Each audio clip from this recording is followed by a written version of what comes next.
More now on our top story. The Synod is shaping up to be a contentious 3 weeks. Some of the biggest issues on the table: the environment, indigenous people, and married priest.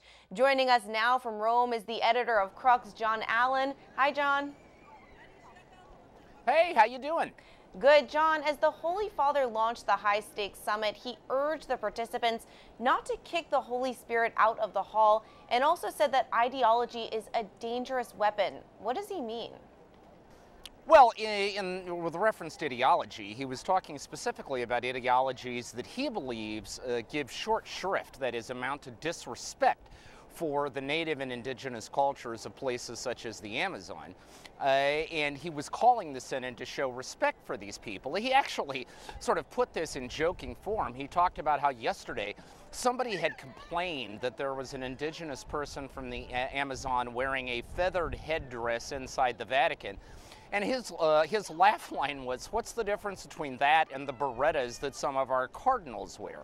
The more serious point is he wants this Synod to take a strong stand in favor of ecological justice, in favor of the dignity and the rights, including the land rights of indigenous persons in the Amazon, and also in favor of pastoral flexibility, of which this idea of the so-called vere probati, or meaning tested married priests, would be the leading example.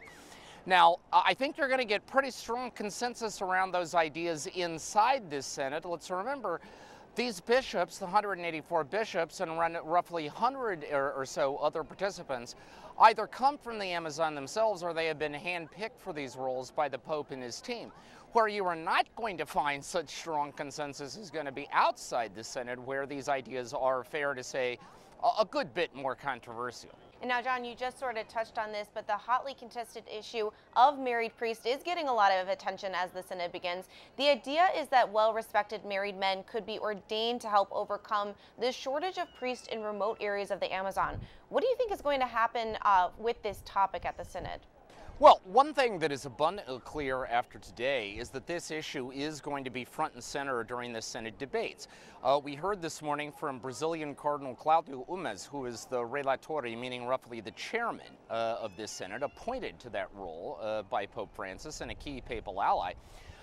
Basically issue a re-endorsement of the vere probati, saying that this is a request that is welling up from the communities of the Amazon, and it must be taken seriously by the Synod. Umes actually went further and said the conversation shouldn't just be about married male priests. It also ought to be about the role of women in church and ministries in the Amazon and the need to find a suitable ministry for those roles.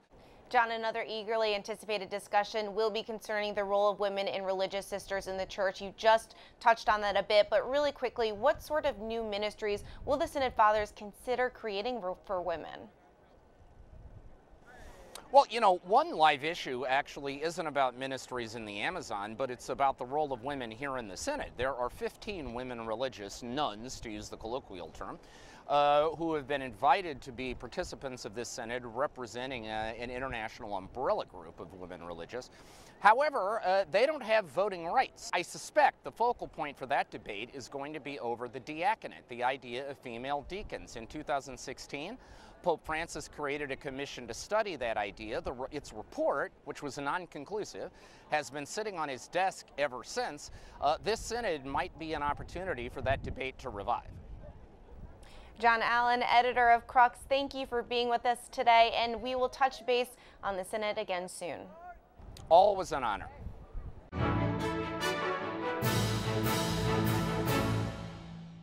If you're watching Currents News on YouTube, be sure to hit the subscribe button and then click on the bell to get instant updates about all of our newest content, because we are putting your faith in the news.